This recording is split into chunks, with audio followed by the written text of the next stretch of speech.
Hello and welcome to my channel. आज की कहानी है एक शेर की। एक बार की बात है, एक जंगल में एक शेरनी एक शेर के बच्चे को जन्म देती है। लेकिन बच्चे को जन्म देने के बाद वो शेरनी मर जाती है। शेरनी का बच्चा अभी बहुत छोटा होता है, उसे एक शेर की तरह जीना नहीं आता है। उसके पास से भेड़ों का एक झुंड निकलता है।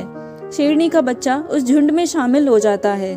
वो उन भेड़ों के साथ ही रहने लगता है। उसे नहीं पता होता है कि वो एक शेर है। वो भेड़ों के साथ रहते रहते खुद को भेड़ समझने लगता है। वो भी भेड़ों की तरह घास खाने लगता है। जैसे जैसे समय बीतता जाता है वो बच्चा बड़ा हो जाता है। कुछ सालों बाद वो एक बड़ा और जवान शेर बन चुका होता है। लेकिन भेड़ों के साथ रहते रहते वो खुद को भेड़ ही समझता है। बाकी भेड़ों को भी उसकी आदत हो जाती है, जिसके कारण वो उससे डरती नहीं है। फिर एक दिन उन भेड़ों के झुंड पर एक बूढ़ा शेर हमला कर देता है। ये देखकर वो सारी भेड़ें अपनी जान बचाकर भागने लगती हैं। वो शेर भी उन भेड़ों के साथ अपनी जान बचाने के लिए भागने लगता है। इतने में उस बूढ़े शेर की नज़र उस जवान शेर पर पड़ती है। वो ये देखकर बहुत हैरान होता है कि एक शेर भेड़ों के बीच में इस तरह से भाग रहा है, क्योंकि उसने ऐसा नज़ारा पहले कभी भी नहीं देखा होता है।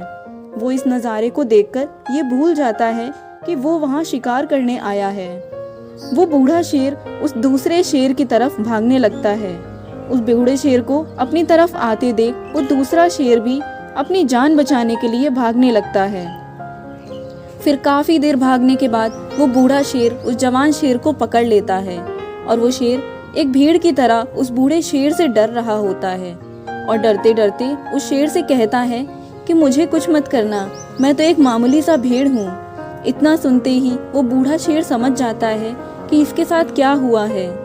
उस जवान शेर को वो नदी के पास लेकर जाता है।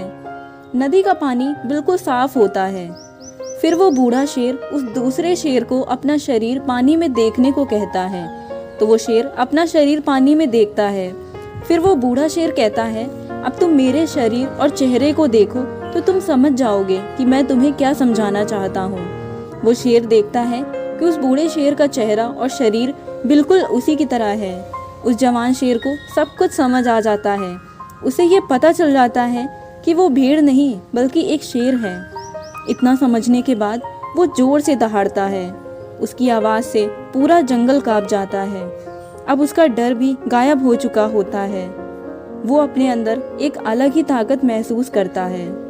इस कहानी से हमें ये सीखने को मिलता है कि हमारी ज़िंदगी में कुछ ऐसे लोग होते हैं जो हमें कहते रहते हैं कि तुम कुछ नहीं कर सकते हो, और वे तुम्हें तुम्हारी असली ताकत को जानने से रोकते रहते हैं। इसलिए हमें उनकी बातें नहीं सुननी चाहिए और खुद को पहचानना चाहिए और अपनी काबिलियत को समझना चाहिए, क्योंकि क्या पता आप भी उस शेर की तरह भेड़ों के बीच में रह रहे हो। अगर कहानी अच्छी लगी हो तो लाइक करें और चैनल को सब्सक्राइब ज़रूर करें।